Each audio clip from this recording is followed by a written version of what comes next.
haga mana barnoota Yuunivarsiitii Qulqullittii Sillaasee kana seenutti achumaan jiraachaa ture. Abbaa seeraa fa'aa ta'ullee ni fedhu turani. Sagantaa harmootii jettee turte amma. Mee sagantaan harmootii sun akkam ture? Maaludha immoo maal of keessatti qabata? Ati akkamittiin achi keessatti tajaajila jalqabdi? Nama ajaa'iba haalli ittiin wangeelli mootummaa Waaqayyoo biyya sana keessatti lallabaman yookaan immoo walgahii gaafa seenaa qorannu hedduu nama ajaa'iba jechaadha. Barumsa dubbii waaqummaa Yuunivarsiitii Qulqullittii Sillaasee dhuftee barachuu eegaltee sana immoo akkamittiin dhufte? Mee eenyutu si affeeree kaka'umsa maaliitiin barachuudhaaf dhufte achi kaate? Akka carraatee ani theological philosophy yookaan yeesana malakot filsifannaa kan jedhamu sana akkan qo'adhuu fi qormaata seensaa irratti hundaa'anii nuuf kennan sana jechaadha. Fayyeeran gaafa ta'ee utoo Qulqullittii Sillaasee dubbii waaqummaa barachaa jiru yookaan immoo qo'achaa jiru gamoo jala buleera daandiirraa waan jedhamu dhageera. Xumura ta'es fedhaa Waaqayyoof jaalala Waaqayyoo ta'ee badhaasa kanaaf geetan jira xumura irratti jechuudha.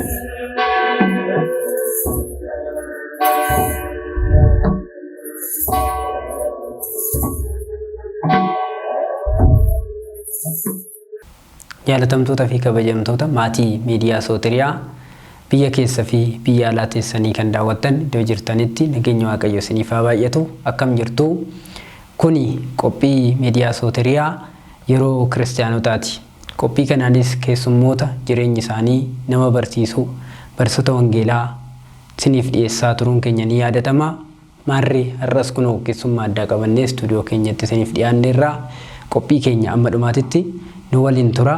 Tole keessummaan keenya irraa biyya lallaba Shaggaritti kutaalee magaalaa Buraayyuu, Malkaa Noonnoo fi Gafarsaa Gujeetti itti gaafatamaa kutaa lallabaa mana kiristaanaa Tulluu Ifaa Filiidooroo Taklaa Imaanotii kan ta'an barsiisaa keenya barsiisaa Daaqon Fayyeeraa Tasfaa ta'uu baga nagaan gara istuudiyoo keenyatti dhuftan barsiisaa. Baga nagaan nu eddaan. Tole mee gaaffii keenya ittiin akka eegalluu fi eessatti dhalattanii eessatti immoo guddattanii akkasuma tajaajilallee eessatti jalqabdee barsiisaa Fayyeeraa Tasfaanii eenyudha itoo jedhamee maal jettaniitu ibsitu? Tole barsiisaa Fayyeeraa Tasfaan kanan dhaladhee godina Qellem Wallaggaa magaalaa Dambidolloottidha. Yeroon barnoota koo go'achumatti guddadhee barnoota koo akaadaamii achumatti hin xumure.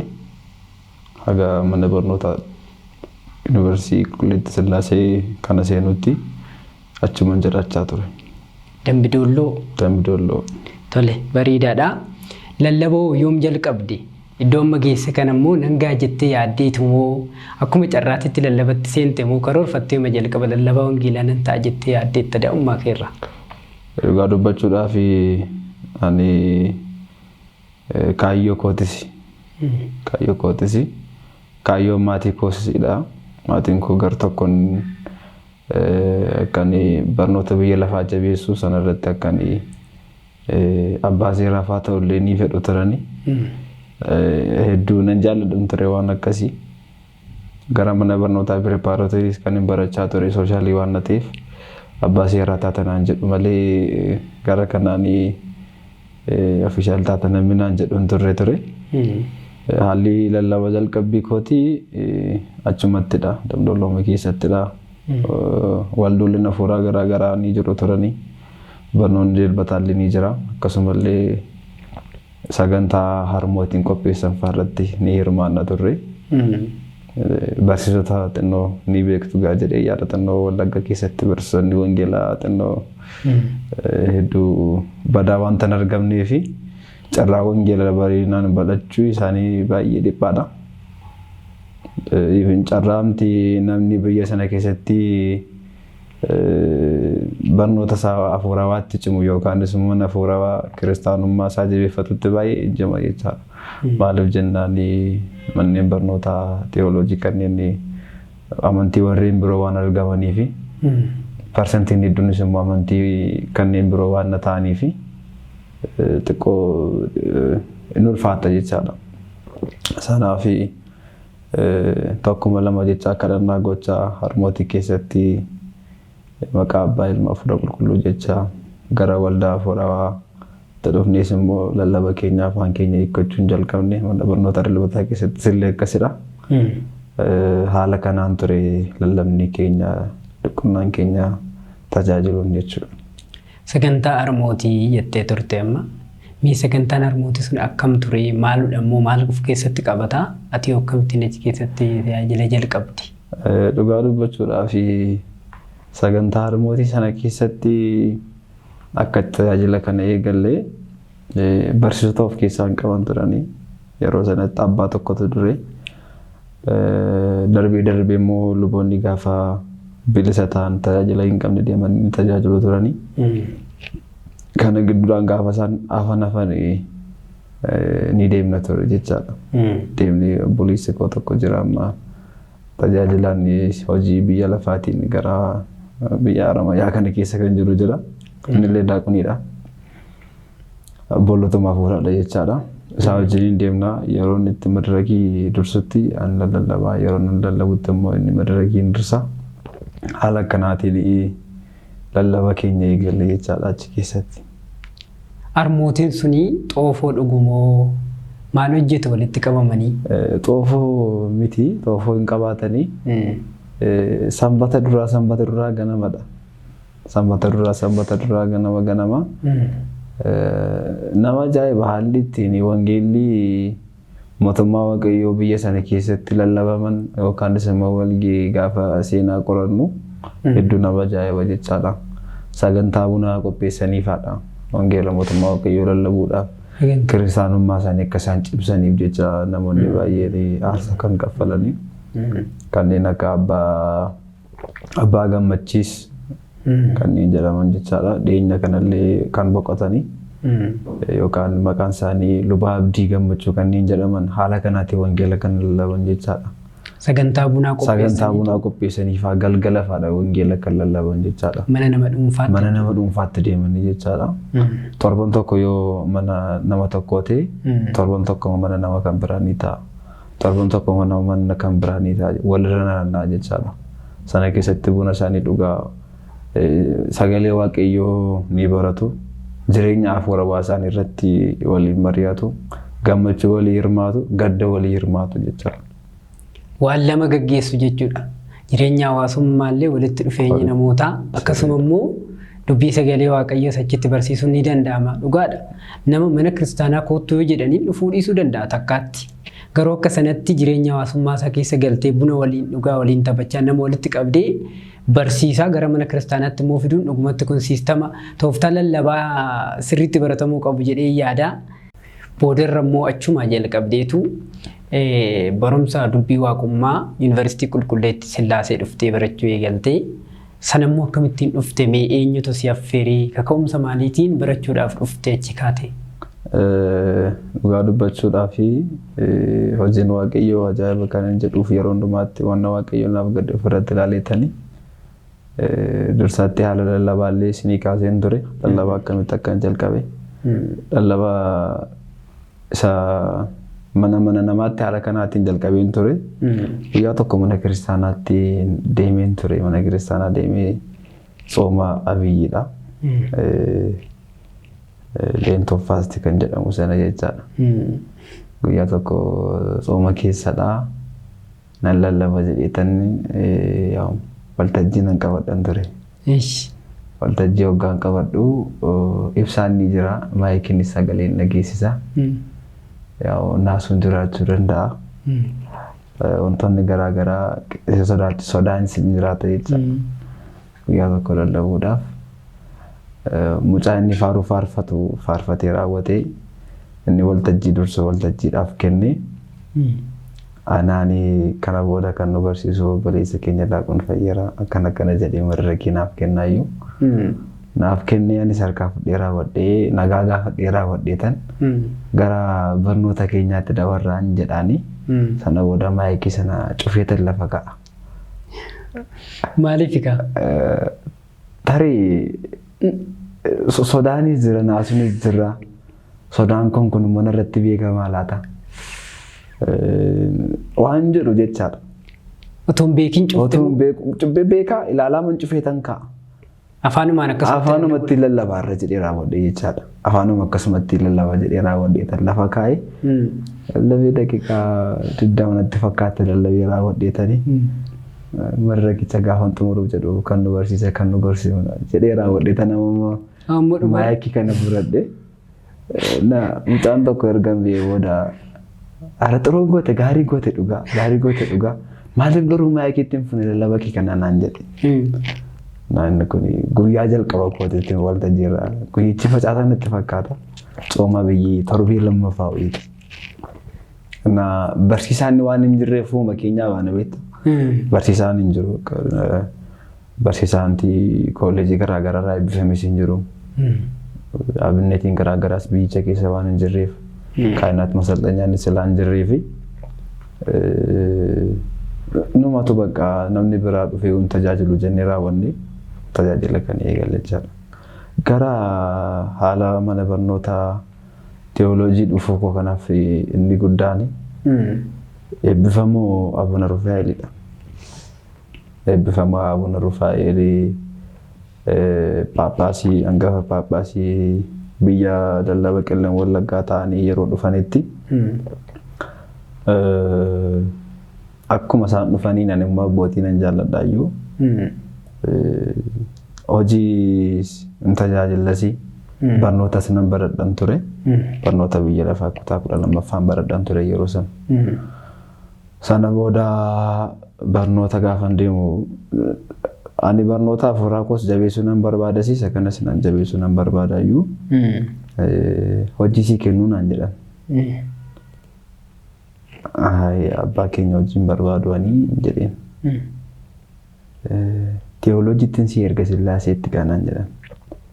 Yeroo sana gammachuudhaaf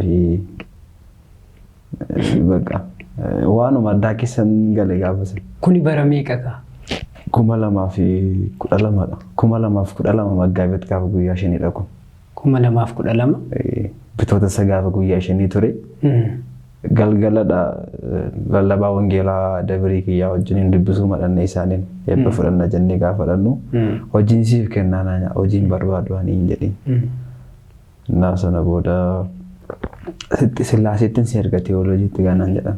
Tole abbaa keenya jiraadhaa jedheetanii borota dabdaabbii fidii maamalkachaa fidii iyyata fidinaan jedhanii galgala sana iyyata sana barreessinee itti gaafatamaa wangeelaa sana wajjin gara sana deemnee borumtaa sabbitatti gaafa guyyaa 6 marraanii naaf ka'an jechaadha. Yoomin deema 2013 deema.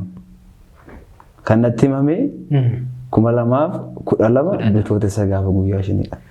Yeroo jalqabaatii fi Wallagga dhufanii Qelleen Wallaggaa dhufanii barnoota teoloojii kanaaf kennan anaaf qofadha. Yeroo jalqabaatii jecha Abuna Rufaa'el Wallagga dhufanii akkan barnoota sana baradhuuf akkan teoloojii afuurawaa kana deemee qoradhuu fi carraa kanaaf kennan isaanii jechuudha. Sana booda mana barnootaa kana dhufuudhaan murteessine egaa cimaadha beektaa. Haalli maatiillee ulfaataadha. Impaaktiitu ani immoo dhiibbaan irra ture yeroon siin jedhu. Mucaa ani maatii kiyyaaf lammaffaadha. Akka carraatee akka fedha waaqayyootee abbaan keenya ijoollummaatti kan nurraa boqotanii ani maatii irraa dhufuu ani hangafummaanis jira miti hundumaa dandeessee raawwattee hundumaa dandamattee jireenya kana mo'achuudhaaf wannaa taata. Mana barnootaa kana galuun gaariidha garuu yeroo malee ta'e waan jedhu sammuu keessa na dhufee jira. Maaliif jennaan waggaa 5dha maatii irraa adda baatee kan deemtu. Maatiin qofaadha. Ulfaataa ture garuu harmeen koo kana keessatti deemuu qabda naan jette. Carraa kana argattee carraa kana kan sii kenne waaqayyoodha waan na ta'eef naaf yaaddee ni deemuu qabda naan jette harmeen koo.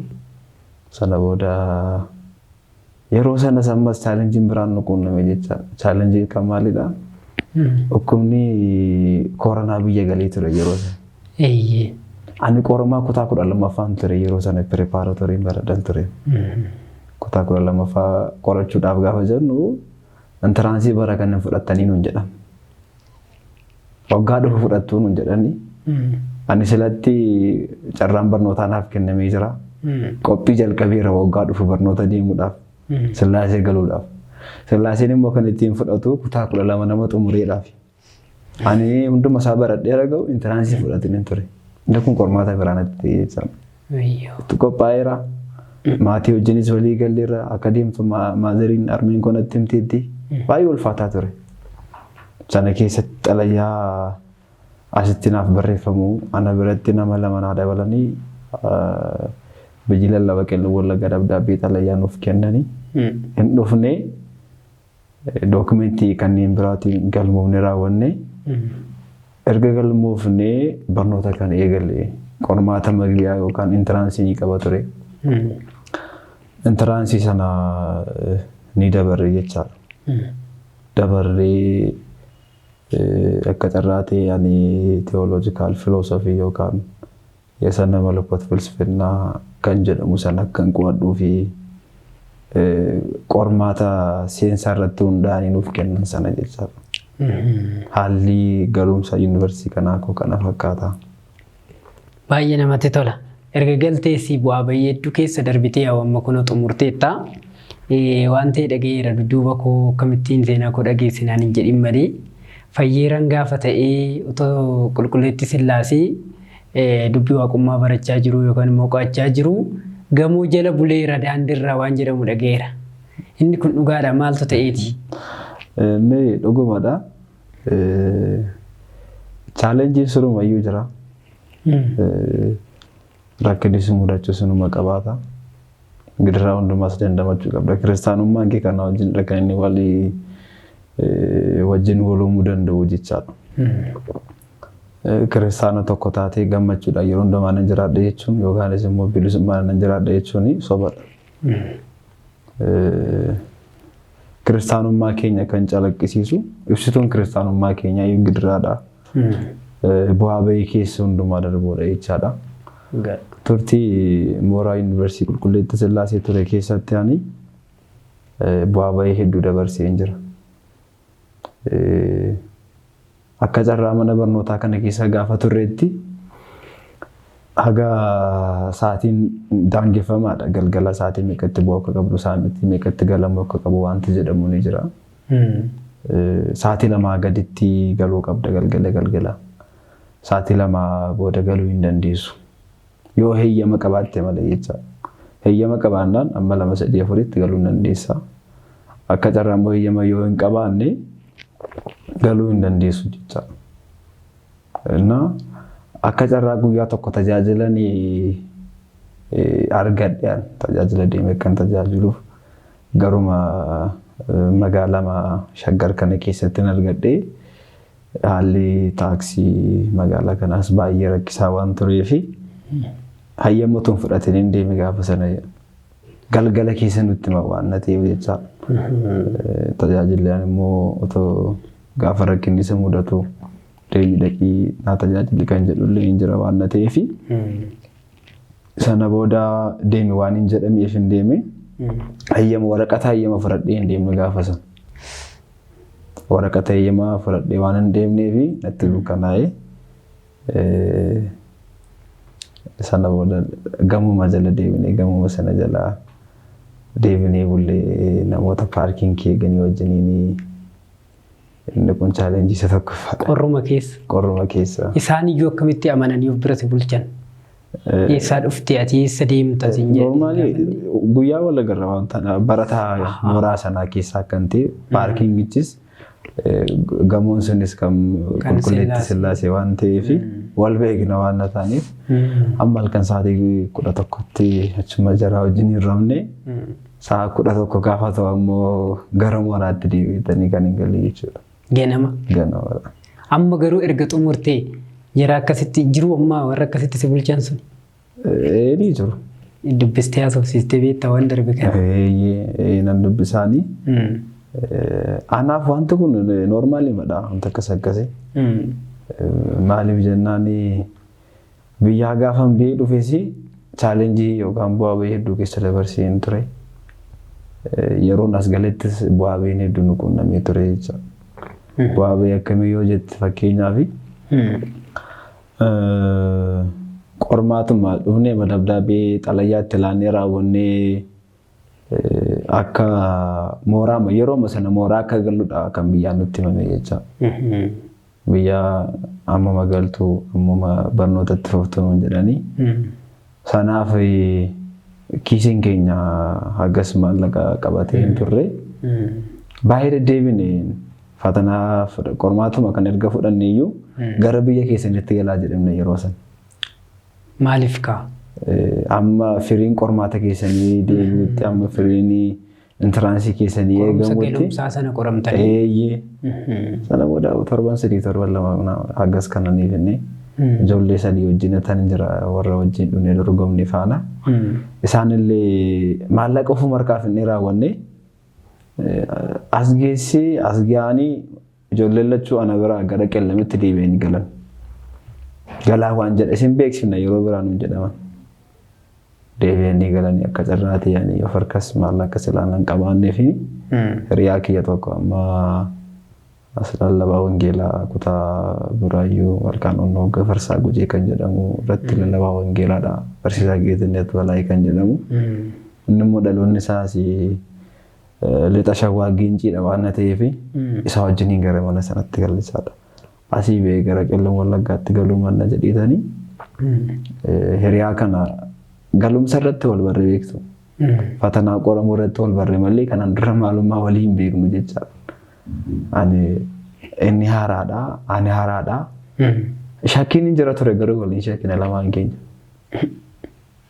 Guyyaa tokko wal agarree wajjiniin fatanaa fattanamne sana booda galaa jennaan isa wajjiniin galee. Annaa sana boodadha haalli qormaataa erga maallaqa finnee booda fa'aa kan inni nuti gara iddoo sanaatti deemnee bu'aa bahiin hedduun nutti turaniiru gibbii kana keessa waggaan turetti jechuu barbaadeetan. Waan baay'eetu nama rakkisaa qorumsa guddaa keessa darbiteetu barumsa kana barattee xumurtee jechuudha. Yeroo mooraa Yuunivarsiitii Sillaasee jirtutti barumsa dubbii waaqummaa yookaan immoo sina malakooti jennu kanaan alatti barumsa biraa baratteetta. Fakkeenyaaf mana yaa'ii kan jedhamu fa'aa gubaa'ee beeksisa jedhamu kana barumsa lubummaa kana wal qabatee waan baratte qabda. Yaayyeen kan baradhanii jira. Mooraa Yuunivarsiitii kana keessatti barataa idilee taane yeroo barannutti akka dirqamaatti yaa'ii tokko barachuu ni qabda yookaan gubaa'ee tokko barachuu hordofuu ni qabda. Departimentii 9tu jira barataa gara 83dha baachiin keenya. Barataan kun hundumtuu yaa'ii tokko barachuu akka qabu manni barumsaa suni seera baasee ture jechaadha. Xinnoo departimentiin qo'achaa ture teoloojikaal filoozofii waan ta'eef xiqqoon ulfaata. Yaada barbaada konseptii garaagaraa of keessaa qaba. Sanaaf waanuma xiqqoo salphaa miti garuu salphaama waan jedhu tokkooni yaa'ii qiddaasii yookaanis immoo qiddaasii beetii qiddaasii gubaa'ee beetiidha kan inni jalqabe jechaadha. Isa kanattis akkan baay'ee yeroo koo akkana jalaan fudhannee fi sana biratti illee akka yeroo koo gidduma galeessa lamaan isaa qabee raawwadheetan deemaa ture. Ekstiraa kaarkulam jedhameeti kan inni beekamaa ture mooraa sana keessatti.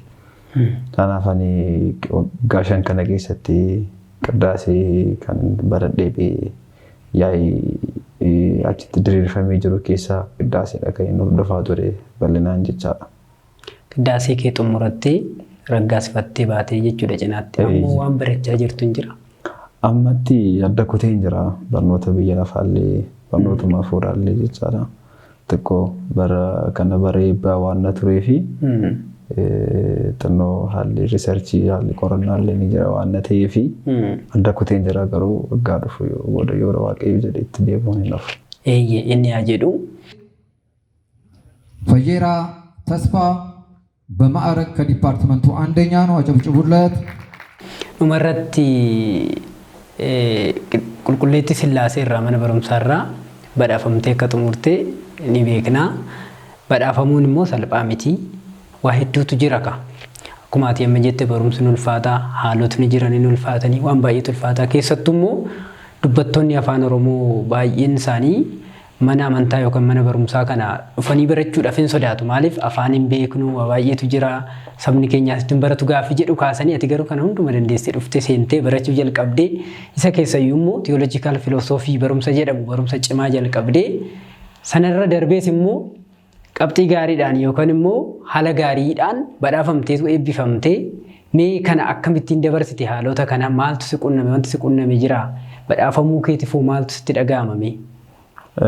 Dhugaa dubbachuuf mana barnootaa yuunivarsiitii Qulqulleetti Sillaasee keessatti ani qorataa yookaan barataa theological philosophy dha kan hin ture.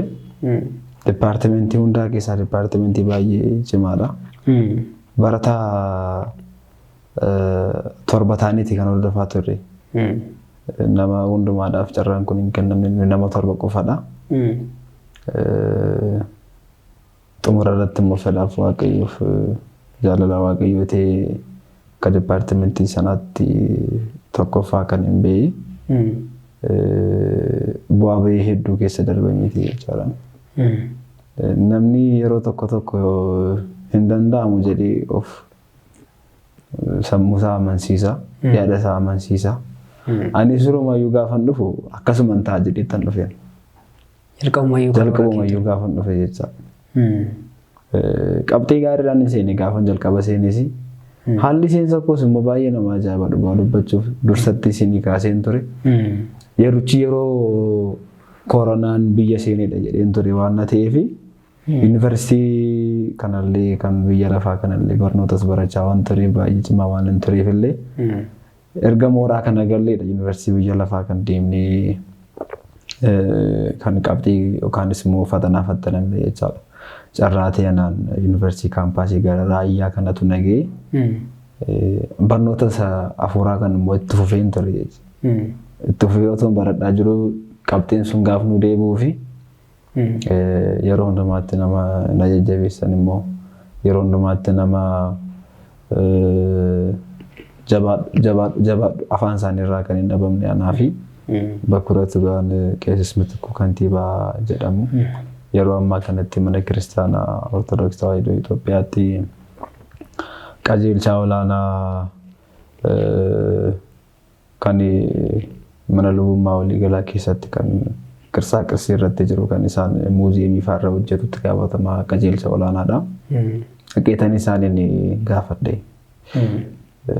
Qabxiin koo kana kanatu nagee yuunivarsiitiin deemuudhaaf jedhamu kana kanadha. Aseema barnoota kanatti fufaan jira laayin hordofaattan jira jennaani. Wanta waaqayyoo fi asibideef hin beekamuuti. Isuma kanan itti fufaan jedhin isaanis illee itti fufinaan jedhan jecha. Sababna biyya lafaa dhiisee raawwadhetan isa kanatti qabxii guddaan inni eebbifame yeroo sana inni deeffadhe dinnaa deebi'e jecha. Sanarraan kan ka'e mana barnootaa kana erga gallee booda haalli garaagaraa dhiibbaan baay'ee jira jechaadha. Dhiibbaan baay'ee akka dhuunfaatis qabaachuu dandeessa. Akka waliigalaattis immoo siqunnamaa jira. San hundumaa simachaan ture jechaadha. Simannaadhaanii maaliif natti dhufe toon taanee baga dhufe jettee raawwatte kadhannaadhaaf kadhaadhaan keessa darbuu ni dandeessa jechaadha. Turtii magaalaa yookaanis immoo mana barnootaa kana keessatti dabarsee namoota ciccimoo ta'anii iddoo argadhee barattoota barsiisota garaagaraa barsiisota na gorsan barsiisota na jajjabeessan hundumaatti barnoota koo. Suruma yookaan yokkoo silaa turee fi xumura ta'es fedhaa waaqayyoof jaalala waaqayyoo ta'ee badhaasa kanaaf geetan jira xumura irratti jechuudha. Tole galatoomii badhaasamuu jechuun manni kiristaanaa gaafa si badhaastu ergama sitti kenniti ergama guddaa fudhattee baatee dhaloota amma duuba jiru kanallee akkasuma ittiin barsiistee akka baastu atillee dhaloota kanaaf waan baay'ee akka buustu hin abdannaa gara fuulduraattis waan baay'ee hojjettanii yaadna gaafa mana barumsaa kana barattu yookaan immoo Waaqummaa Qulqulleetti Sillaasee Yuunivarsiitii Mooraa kana barattu baadiyyaa tajaajilaaf ba'aa turtaniittu. Eeyyeen. Maaltu wanti qunname jira tajaajilaaf gaafa deemtu mudannoon si mudatame? Eeyyeen mudannoon na qunname ni jira. Mudannoon na qunname guyyaa tokko Sadaasa gaafa guyyaa 12 ayyaana qulqulluu hangafa ergamootaa Mikaa'eliif kabajuudhaaf gara baadiyyaa tokko ni deema. Gara baadiyyaa kana hoggaan deemutti baadiyyaa naan hin jedhamne na magaalaadha. Akkasitti dhufta jedhanii kan isaanii xiyyeeffannoo natti kennanii tajaajila waan ta'eef ergamni keenyas immoo tajaajilu waan ta'eef baadiyyaa odoo hin jedhin magaalaa odoo hin jedhin hiyyeessa otoo hin jedhin magaalaadhaas sooressa otoo hin jedhin bataskaana tajaajiluudhaaf ergama Kiristoos duukaa bu'uudhaaf kennee waan ta'eef tola jennee deemne hoggaa deemnu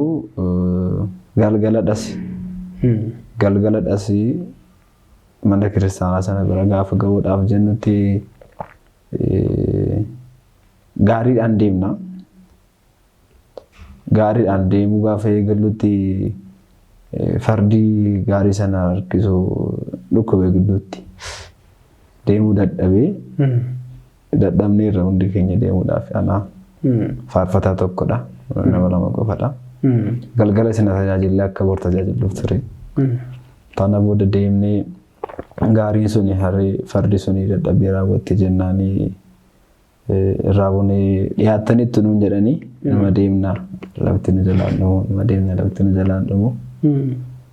Erga achi geenye booda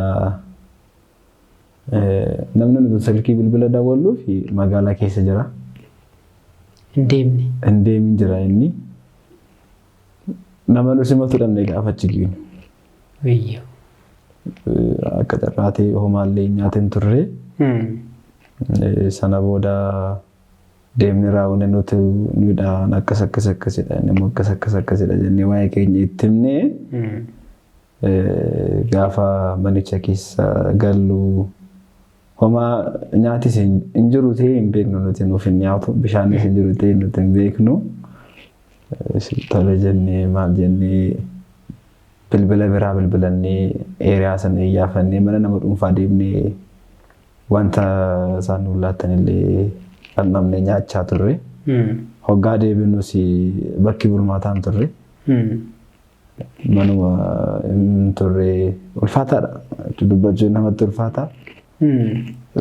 Lafuma gogaa kanarraa waan akka margaa kanarra buusanii eessa rafnaa jedhee mucaan faarfataan suni asuma raftu kaa nuun jedhan. Lafa gogaadha. Biyyoodha. Tola jennee gadi. Qaamni tajaajila sana sin affeeree asii sin waame hin dhufne moo simbira isin cinaan jiru? Sanumadha nuti akkasumatti nama gaggeessan nuun jedhan. Nuti akkasuma keessummaan simatamu akkasumadha. Maadhi eebba hootii nuun jedhan eebba hootii akka afaan keessanii nuuf haa ta'u eebba nuuf haa ta'u jennee raawwannee bakka isaan nuuf kennan lafa sanarraa kacarraatee naxalaallee haphee kanallee qabannee deemnee qamisiidha kan uffannee jiru. Qamisii adii sana uffattee buluun immoo hin danda'amu. Mataamatti marannee biyyoo sana keessa rafnee ganama tajaajila keenya tajaajille. Gatii tajaajilaaf kaffalameedha dhugumatti. Eebba ta'e isinii lakkaa'ama waaqayyoof jettanii tajaajila isaaf joortanii akka kanatti waaqayyoonis immoo isin eebbisee ganama keessa isinii tajaajila duuka bu'ummaa keessatti waan nama mudatu hin beekanii buufarra tarkaanfachaa qoraattiin nama waraanaa utuu namatti hin tolin natti qorre natti hoo'e utuu hin jedhin akka sanatti tajaajiluun dhugumatti carroomuudha. Bara kana yoo laalle garuu waan akkasii kun hin baay'atu yeroon kun tureera jedhee yaada. Ammallee tajaajiltoonni ammatti jiranii waan isin dabarsitan kana dhaga'anii haalota mijanne keessatti tajaajiluu akka danda'an barumsa guddaa namaaf ta'a jechuudha. Tajaajiluun haala mijataa hin barbaadu. Lakkii magaalaa keessatti raayidiin naafaa dhufu. Lakkii ani yoo qilleensa irra ta'e malee lafarraan dhufu. Akkasin godhuu warri jennu baay'een keenya tajaajila miti haalli mijataa akkasii sun jiraachuu wantumti nyaataniif wanti irra ciisan wanti irra boqotan iyyuu akka hin jirre haala kana keessa akka turanii akka darban mana kiristaanaa immoo tajaajilanii buleessi keenya barsiisaa daaqon fayyeeraan nutti himaniiru dhugumatti gatii tajaajilaaf kaffalameedha jechuudha. Yeroo tokko maaltu dhaga'ama barattoonni yookaan immoo barsiisonni qulqulleetti Sillaasirraas haa ta'u kollejjiiwwan mana amantaa irraa baratanii bahanii tajaajiluu irratti yookaan barsiisuu irratti miti warra barteedha tajaajilu yookaan immoo akkasumatti tajaajilu barsiisutu irra barsiisa yookaan immoo irra tajaajila lallaba jedhaniitu amanu kuni dhugaadha. Namni koolleejjii irra baratee barsiisuun dhugaa miti kun dhugaa miti. Dhugaa miti. Manni kiristaanaa keenya seera mataa ishee ni qabdi. Seera mataa isheetiinis immoo hoogganamti. Namni tokko barsiisaa jedhamuudhaaf iyyuu maal gochuu akka qabu, maal raawwachuu akka qabu seera mana kiristaanaa keessa jira. Yeroo ammaatti namoonni baay'een dubbisanis ta'uu danda'a. Akkasumatti kennaadhaanis immoo ta'uu danda'a. Kan isaanii barsiisaadha ofiin jedhan baay'een isaanii jiru. Manni kiristaanaa barsiisaadha ittiin jettee hin beektuuni garuu ofii isaaniitti barsiisaadha ofiin jedhanii kan isaan ba'anii jiru. Kun garuu sirrii miti jechaadha. Namni tokko mana kiristaanaa Ortodoksii Tawaahidoo Itoophiyaa keessatti barsiisuudhaaf tokkoffaa yuunivarsiitiiwwan hafuuraa irraa eebbifamuu qaba. Lammaffaa yaa'iiwwan garaagaraa irraa eebbifamuu qaba. Sadaffaa koorsiiwwan garaagaraa leenjiiwwan garaagaraa karaa dhaabbata beekamtii qabaatiin yoo ta'e barsiisaa jettee bataskaanni keenya ni waamte. Kan kanarraa hafee dubbisee raawwatee namni tokko barsiisaa ta'uu hin danda'u. Barsiisaa ta'uudhaaf waan baay'ee hubachuu qaba. Waan baay'ee barachuu ni qaba. Nuti barnoota yuunivarsiitii Qulqulleettii Sillaasee akka itti barannetti intarnaashinaaliidha. Intarnaashinaali akka walii galaattidha. Manni kiristaanaa amanamummaa ishee keessatti tokkittiidha yookaan alamaqqaafine kan walii galaadha. Manni kiristaanaa inni baadiyyaas, inni magaalaas, inni biyya keessaas, inni biyya alaas tokkodha jenteeti amala mana kiristaanaa keessaa. Kanaaf maalummaa nuti yuunivarsiitii kana keessatti barannu inni guddaan iyyuu bakka hundumaatti deemnee akka tajaajiluu dandeenyuudhaaf. Addunyaarra naanna'uudhaan akka tajaajilu. Addunyaarra naanna'amee manni kiristaanaa tokko waan ta'eef barnoonni asiis, barnoonni biyya alaas, barnoonni baadiyyaas, barnoonni biyya magaalaas dhugaadhaaf dhugaa irratti waan hundaa'eef manni kiristaanaa keenya kan biyyaalessaa gootetti kan isheen barsiistu. Nuti iyyuu ilaalla ija keenya yookaan immoo nageenya baay'ee namoota namni tokko dubbisee barsiisaa ta'uu hin danda'u. Manni kiristaanaa seera ishee keessatti dubbisi barsiisaa ta'e kan jettu hin jirtu. Barachuun barbaachisaadha. Gaafa baratu immoo maal barachuu akka qabu, maal hubachuu akka qabu ni beekama waan ta'eef. Fakkeenyaaf Iyesuus Kiristoos beekuudhaaf waa'ee Iyesuus Kiristoos beekuun garaagaradha. Wangeela beekuudhaaf waa'ee wangeelaa beekuun garaagaradha. Iyesuus beekuun beekumsa ta'uu danda'a. Waa'ee Iyesuus beekuun immoo beekumsa adda biraadha. Jireenyadha. Beekumsaaf jireenya garaagaradha.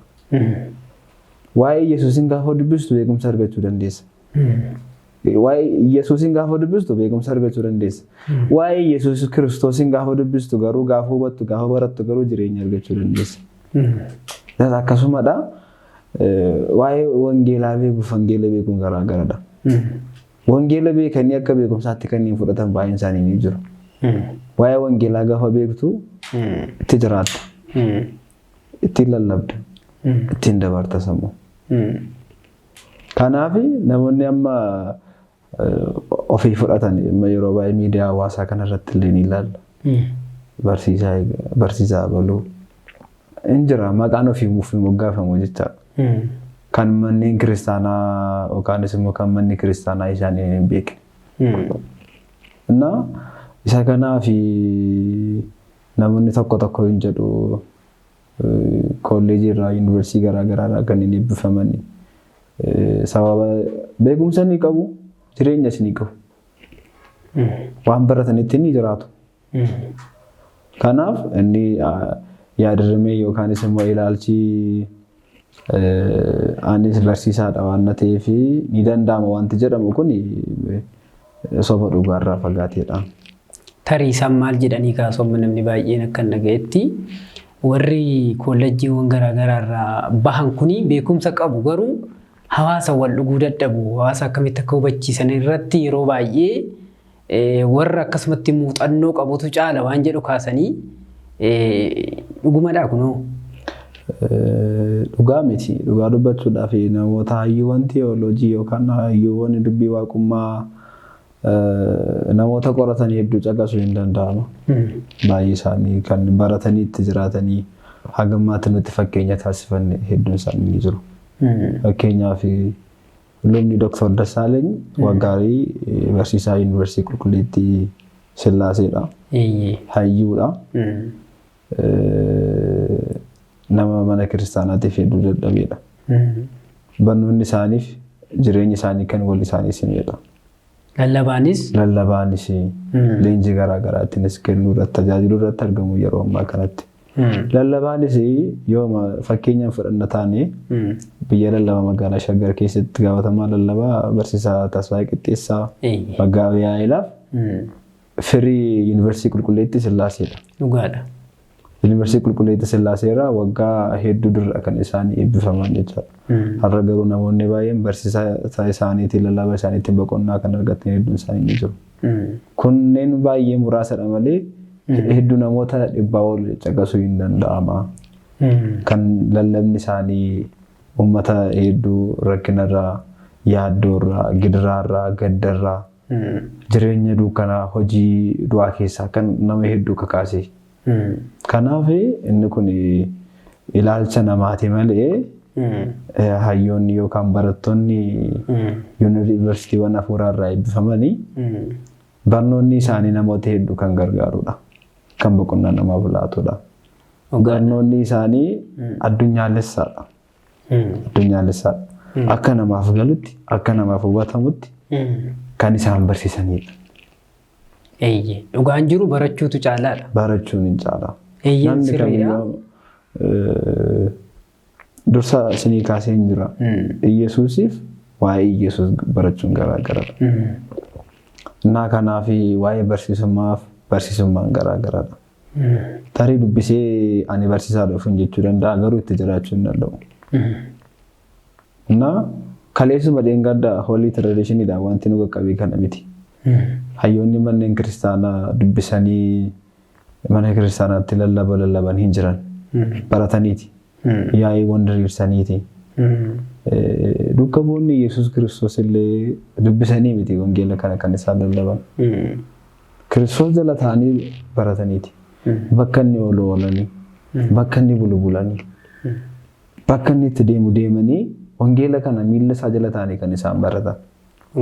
Kanaafuu namoonni kanneen ilaalcha kana qabatan yoo jiraatan gara yaa'iiwwan isaanitti dhiyaatee jiru irratti gara kolleejiiwwan hafuuraa isaanii biratti argamutti deemanii odoo baratanii waan jedhu nan barbaada. Dhugaadha. Iyyeeni namaaf kennaan baay'achuu danda'a. Namni akkasumatti kennaa lallabuu qabaachuu danda'a jalqabumarraa.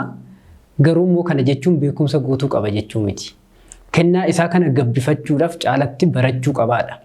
Beekumsi barbaachisaa. Dubbisuudhumaafiyyuu maal akka dubbisullee beekuu qabu. Kitaabota baay'eetu jira addunyaa kanarra umurii keenyatti dubbisnee kan hin fidne. Kamtu dubbifamuu qaba, kamtu dubbifamuu hin qabne. Kan manni kiristaanaa keenya eeyyamtu kamidha, kan isheen eeyyamne kamidha. Waan jedhullee adda baafachuudhaa fi hayyoota jala taa'ee barachuun barbaachisaadha. Jedhee yaadaanis akka kiyyaatti kanuma nuun jettanii dabalata manni kiristaanaallee beekamtii kennuufii qabdi. Dogongora barsiisaa sanaatii fi teessee gorsiiti jechuudha. Yoo mana kiristaanarra eebbifamee baheera ta'e. Galatoomii dhugumatti baay'ee si galateeffannaa. Dhumarratti haala addaatiin tajaajiltoota amma tajaajilaa jiraniif keessattuu barsiisota qofa otoo hin taane faarfattootas haa ta'u tajaajiltoonni gosa garaagaraatu jira. Ergaan qabaa fi dhaamsan qabaa fi hoo jettee daqiiqaa muraasan si laadha. Tole ani ergaa koollee odoo hin taane ergaa mana kiristaanaadha. Adaraa sitti kennamee eegi jedha qulqulluun Phaawulos. Adaraa nutti kenname sana galma ga'uu adaraa nutti kenname sana xumuruun nurra jiraata hunda keenyatti. Yaa Waaqayyo gara buufata kee keessa kan jiraatu eenyudha jedha qulqulluun Daawit. Hojii hojjennee yookaan gaarummaa garaagaraa qabaannee miti Waaqayyo kan inni buufata isaa kan inni waltajjii isaa irra nu dhaabe jechaadha. Waltajjii isaa irra gaafa nu dhaabu immoo waa'ee kan dhuunfaa keenyaa dhiisnee waa'ee waaqummaa isaa akka labsinu waaqayyo yeroo hundumaatti nu gargaara. Inni isa kana hundi keenya yeroo hundumaa raafachuun nurra hin jiraatu. Hojii keenya dhiisnee egaa hojii Kiristoos labsuutti erga dhufne hundi keenya seeraaf sirna akkan eeggateen waa'ee wangeela mootummaa waaqayyoo irratti hojjechuudha. Qulqulluun Phaawulos wangeela mootummaa waaqayyoo lallabee ittiin jiraatee ittiin darbee fakkeenya ta'uu nurra jiraatan kun fakkeenya nuuf ta'ee lallabuu qofa miti ittiin jiraannee raawwanne ittiin jiraachuu qofa miti ittiin immoo dabarree kan iji namaa nagarri sana kan gurri namaa hin dhageenye sana mootummaa samii Yerusaalem ishee samii sana dhaaluudhaaf hojjechuun nurra jiraata hundi keenya. Adaraan nutti kennamee jira. Adaraa sana hundumaanii galma ga'uu irratti tajaajiluu boru iftaan akka itti gaafatamnee fi hojjechuu akka qabnudha inni guddaa. Kanaaf hundi keenya hojii waaqayyo nutti kennamee amanamummaadhaan hojjechuun nurra jiraata. Hojii waaqayyo ergama isaa nutti kenne kana ergama isaa kana galmaan ga'uudhaaf haala kamiinuu keessatti dursummaa hojii waaqayyootiif kennu. Waaqayyo maaliif na waame? Waaqayyo maaliif gara hojii kanaatti na waame jennee hojii tajaajilummaa kanatti na waame jennee sammuu keenya amansiisne jireenya keenya caalaa jireenya keenya waaqayyoof laannee akka hojjennudha hundi keenya. Tajaajiltoota erga jedhamne nuti dhimma raawwachiistota kan waaqayyooti. Dhimma raawwachiistota waaqayyoo kanneen turan dhimma raawwachiistota kan waaqayyoo Kiristoos kanneen turan dukkamoota turanii dukkamoonni tajaajilanii dhimma sana raawwatanii gara san dabareetti darban jechaadha. Amma immoo darbee nu bira geetti jira. Dhimma waaqayyoo sana raawwachiisu nurra jiraata. Lallaban nutti kenne kan galmaan ga'u nurra jiraata. Ergamanni nutti kenname sana xumuruun nurra jiraata. Fiigicha fiigaa jirru kana xumurree raawwanne gonfoo jireenyaa sana argachuun nurra jiraata hundi keenya. Kanaaf hundi keenya bakka jirutti wangeela mootummaa waaqayyoo akka labsinu, akka tajaajillu, akka ragaa baanu, waa'ee mootummaa isaa akka labsinu hunda keenyaaf waaqayyoo gargaaruun jedha. Gatii mindaa keenya kaffaltii guyyaatiin of jalaan geeddarruu inni nu mindeesse kan samiiti waan ta'eef gatiin keenyas achirratti jettan.